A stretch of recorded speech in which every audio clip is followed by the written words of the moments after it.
সবাই জানে। এখন এটা কি করা যায়, এটা সমাধান বের করার চেষ্টা তো আমাদের করতে হবে। তো আমার মনে হয় যে প্রত্যেকে যে যার যার বাসায় থেকে শুরু করা যায়, আত্মীয় স্বজন প্রত্যেকে দায়িত্ব নিয়ে যদি কাজ করে, তাহলে এটা কিছুটা হয়তো হইতে পারে। দেখেন আল্লাহ পাক এখানে পবিত্র কোরআনের সূরা লুকমানে বলছে, আউযু বিল্লাহি মিনাশ শাইতানির রাজিম, ইয়া বুনাইয়া আকিমিস সালাতা ওয়া'মুর বিল মা'রুফি ওয়ানহা আনিল মুনকারি ওয়াসবির আলা মা আসাবাকা ইন্না যালিকা মিন আজমিল উমুর। বলছে নামাজ কায়েম করো এবং মানুষকে সৎ কাজে আদেশ করো, মন্দ কাজে বাধা দাও, এই জন্য তোমার যে কষ্ট হবে তাতে সবর করো, নিশ্চয়ই এটা অত্যন্ত হিম্মতের কাজ। এটা আমাদের মধ্যে আদেশ করা হয়েছে। এই কাজ থেকে এই মানে এই এই ধরনের আলোচনা আগেও আমরা আমাদের সময় শুনছি, এখন তো শুনি না, আলোচনাও নেই, চর্চাও নেই।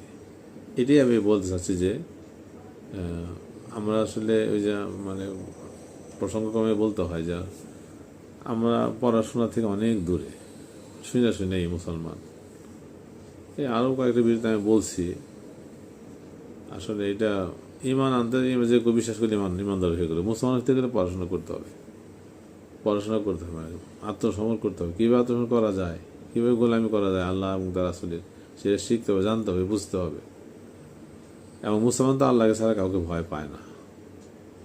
এখন যদি সামাজিক বিষয়গুলো যদি আমরা যদি এইভাবে মানে যার যার বিষয়ে সে যদি সচেতন হই, তাহলে অনেক কমে যাবে, আস্তে আস্তে সচেতন হয়ে অনেক কমে যাবে। যেমন কেউ একটা অন্যায় করলো, বা তাদেরকে যে আমরা সবাই মিলে বলি, কিংবা কি বলে যারা ঘুষ খায়, সুদের সাথে জড়িত, এটা তো অনেক দূরে। ছিনতাই যারা করে, চাঁদাবাজি যারা করে, মানুষের হক নষ্ট যারা করে, তাদেরকে আমরা সবাই কম বেশি চিনি। তাদের সাথে যদি আমরা প্রথমে তাদেরকে সুন্দর করে বোঝানোর চেষ্টা করি, পরবর্তীতে তাদেরকে যদি আমরা বয়কট করি বিভিন্ন কাজে, তাহলে তাদের একটা অ্যাওয়ারনেস চলে আসবে, তারা বুঝতে পারবে যে এটা তো আসলে ঠিক না।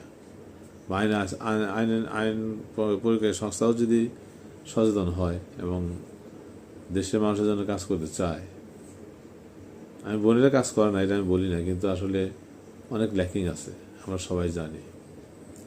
দেখ আমি চাই যে আমরা চাচ্ছি যে দেশের কি বলে মানুষের সচেতনতা বৃদ্ধি পাক, এবং যারা এখানে জড়িত তারাও, তাদেরকে আল্লাহ পাক হেদায়েত দান করুক, সমাজে মানুষ শান্তিতে বসবাস করুক, এটি সকলের কাম্য।